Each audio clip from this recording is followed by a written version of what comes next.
Hello guys, welcome back to another episode here on African Confessions. There is a message that I want to share with you guys, and this message, it comes from a translation of a message that I received, and the message reads like this.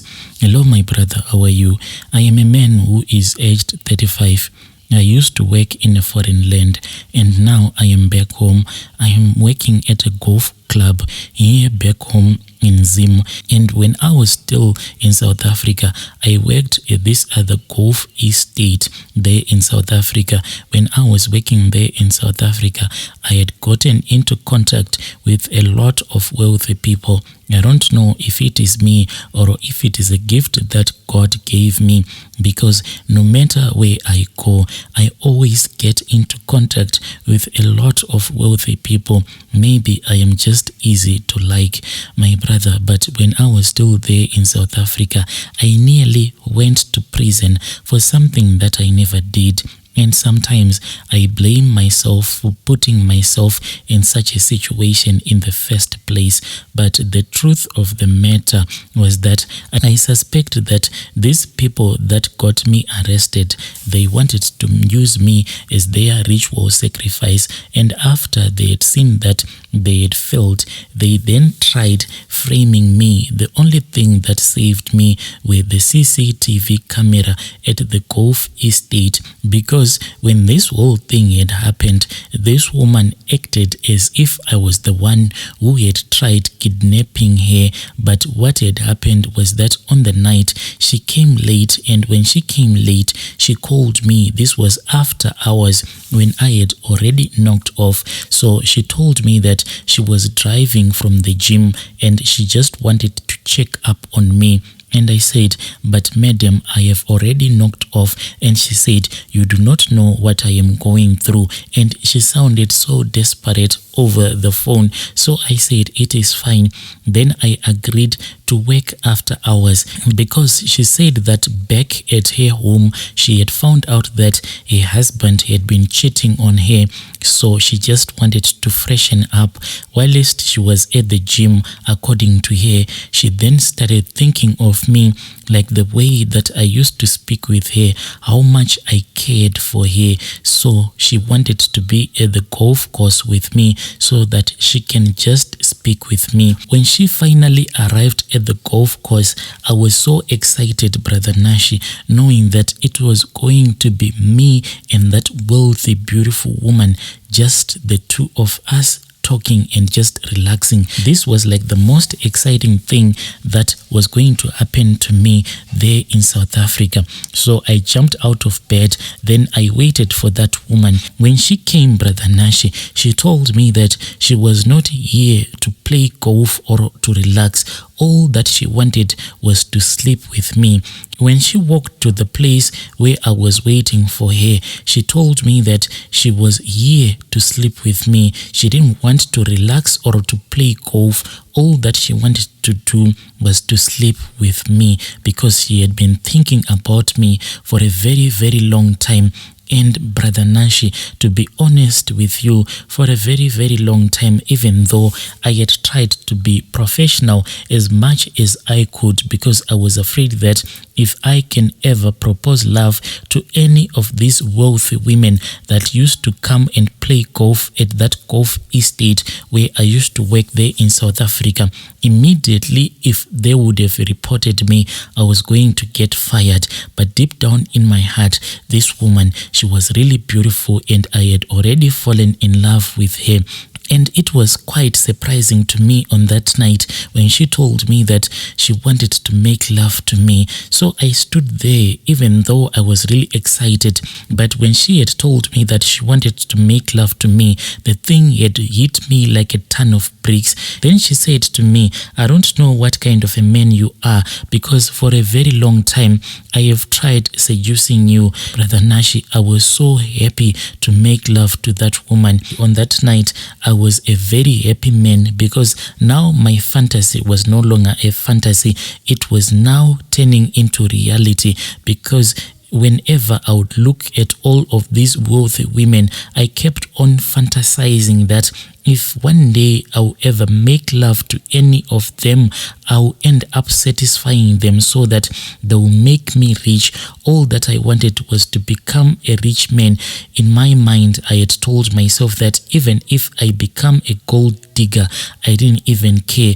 If any of these women would ever give me that opportunity to sleep with them, I would show them who I was, Brother Nashi. And on that night, I had been given such an opportunity. Me and that lady, we went into a bushy area that was just close to that golf estate, and we then started making love. But from the very moment that we started making love, when I was on top of her, I felt that behind me there seemed to be a man that was standing there just watching us. And this man that was standing behind me as I was on top of that woman busy making love to her, the man seemed to be terribly evil, and it seemed as if that man wanted to do something bad to me. So I kept on forcing myself, but I felt that even my manhood, it was feeling nervous, because behind me I felt that there was this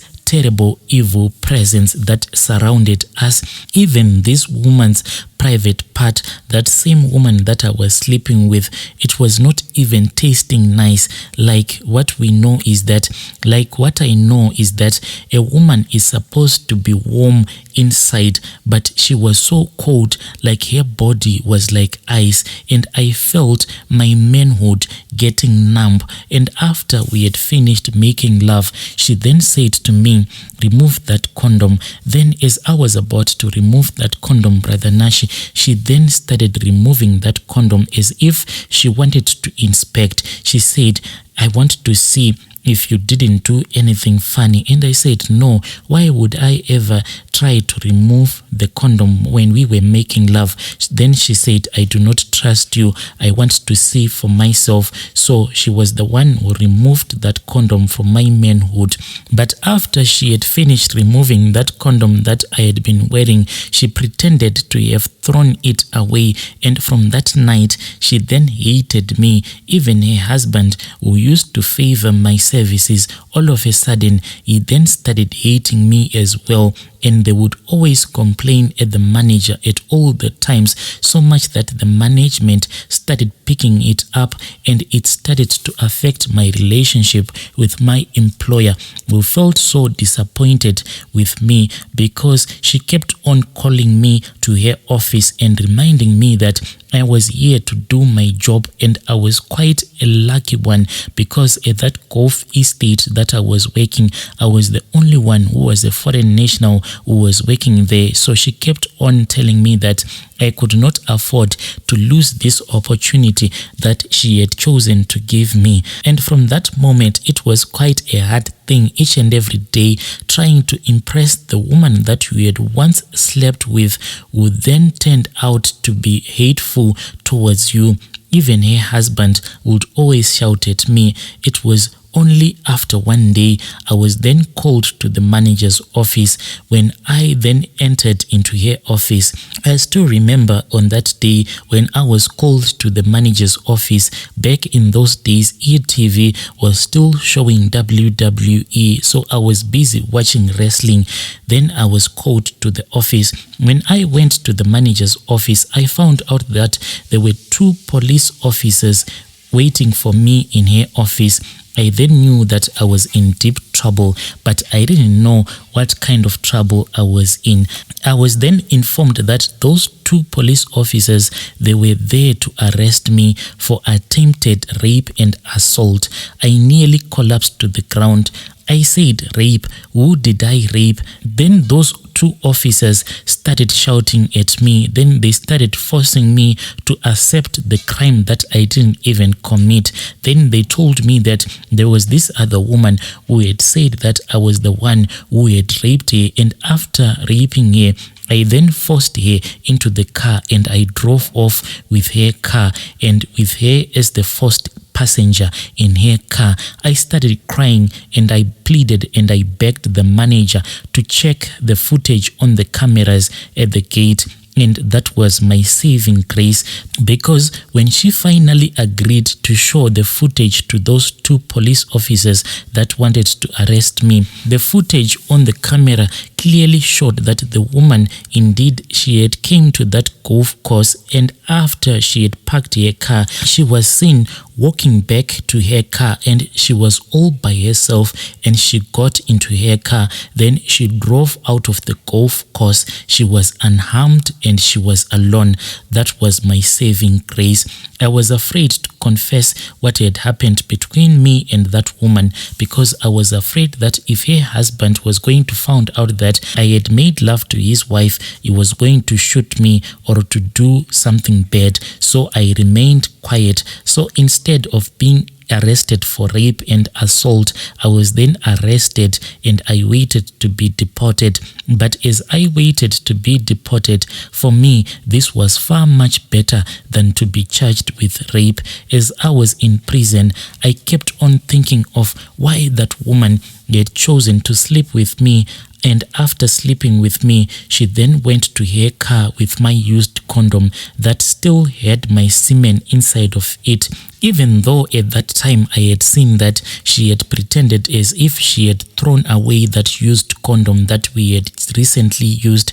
Because I wanted her to make me so rich, I had pretended as if I had not seen her. But I think that this woman, maybe she wanted to use me for some kind of rituals. Now many years have gone by and nothing bad has happened to me as such. But it always makes me feel very uncomfortable knowing that this woman took the protection that we had used after we had made love, and I do not even know where she went with that protection that we had used after making love.